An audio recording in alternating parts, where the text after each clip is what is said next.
அப்போஸ்தலர் 2:47 விசுவாசிகள் எல்லோரும் ஒருமனப்பட்டவர்களாய் தேவாலயத்திலே தேவனை துதித்ததினாலே ரட்சிக்கப்படுவர்களை கர்த்தர் அனுதினமும் சபையிலே சேர்த்து கொண்டு வந்தார். 2 நாளாகமம் 5:13 படிச்சோம். அவர்கள் ஒருமிக்க பூரிகைகளை எடுத்து துதித்து கர்த்தர் நல்லவர், அவர் கிருபை என்றும் உள்ளது என்று அவர்கள் ஸ்தோத்தரிக்கும் போது கர்த்தருடைய மகிமை தேவாலயத்தை நிரப்பிற்று. அப்படி போலவே இங்கே ஒரு சம்பவம் நடக்குது பாருங்க.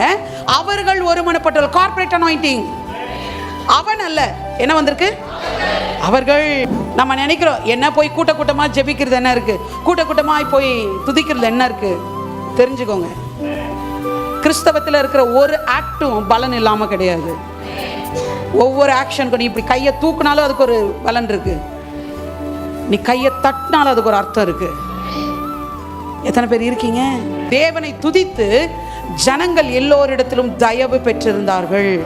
இந்த நல்ல துதிக்கிறவன் பாருங்க, இந்த பிரீச்சர்ஸ்க்கு இல்லாத ஒரு தயவு வர்ஷிப் லீடர்ஸ்க்கு இருக்கும் பாருங்க. ஜனங்கள் மத்தியில் நம்மளதெல்லாம் ஒரு 300,000 வியூஸ் போறதே அதிகம். அவங்க ஒரு பாட்டு விட்டா எப்படி போயிடுது? ஏன்னா நல்லா கவனிங்க, துதிக்கிறவனுக்கு தயவு உண்டாகும். அதனாலதான் சினிமா பாட்டெல்லாம் போட்டு ஹெட்ஃபோன்ல கேட்காது. இருக்கிற கொஞ்ச நஞ்ச தயவும் அப்படியே உரிச்சிட்டு போயிடும், உலர்ந்து போயிடும், ஒண்ணுமே இருக்காது அந்த இடத்துல. சினிமா பாட்டு கேட்கறதுல நிறைய பேருக்கு நமக்கு இன்ட்ரெஸ்ட், உங்களுக்கு தெரியாது, தயவு இல்லாமல் போய்விடும்.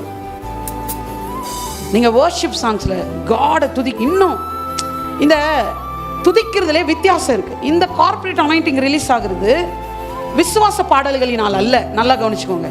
இல்ல இது விசுவாச அறிக்கை பாடல் அல்ல.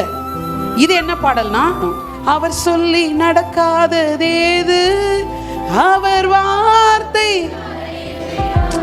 இப்ப நான் யாரை பத்தி பிரைஸ் பண்றேன்? இதுல ஃபர்ஸ்ட் வரி இருக்கு பாருங்க, கர்த்தர் என்னை நித்தமும். இது கன்ஃபெஷன், ஃபெய்த் கன்ஃபெஷன். ஆனா நான் சொல்றேன், அந்த ஃபர்ஸ்ட் வரிக்கு இல்லாத ஒரு பவர். அவர் சொல்லி நடக்காததேது அவர் வார்த்தை தரையில்.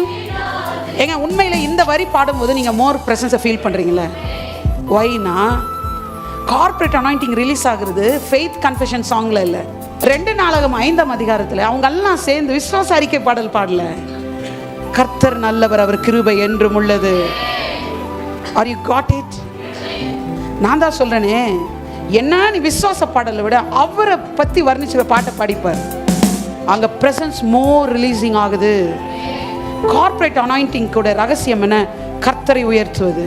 நீ நல்லா பிரைஸ் பண்ற ஆளா இருந்தா ஜனங்களிடத்துல உனக்கு தயவு உண்டாயிருக்கும். ஏங்க ஹியூமன் ஃபேவர் இல்லாம இந்த பூமியில நீங்க ₹1 கூட சூப்பர் நேச்சுரலா வாங்க முடியாது, தெரியுமா உங்களுக்கு? ஹியூமன் ஃபேவர் இருக்கணும். பைபிள் சொல்லுது, இயேசுவானவர் தேவ கிருபையிலும் மனித தயவிலும் ஞானத்திலும் வளர்ச்சியிலும் அதிகமாய் வளர்ந்தார். எனக்கு கிடைச்ச ஒரு ரெவலேஷன் தெரியுங்களா? எப்போ இயேசு தேவ கிருபையில வளர ஆரம்பிச்சாரோ அப்பவே அவருக்கு மனித தயவு ஆட் ஆகி கொடுக்கப்பட்டது. இந்த காட்ஸ் கிரேஸும் இந்த காட்ஸ் ஃபேவரும் தான் நமக்கு ஹியூமன் ஃபேவரை நமக்கு கொண்டு வரும். இருக்கீங்களா? என்னன்னே தெரியலங்க, உங்களுக்கு மட்டும் எப்படிங்க நடக்குது? அதான் ஃபேவர். ஃபேவர் ஃபேவர் பண்ணும். எத்தனை பேர் இருக்கீங்க?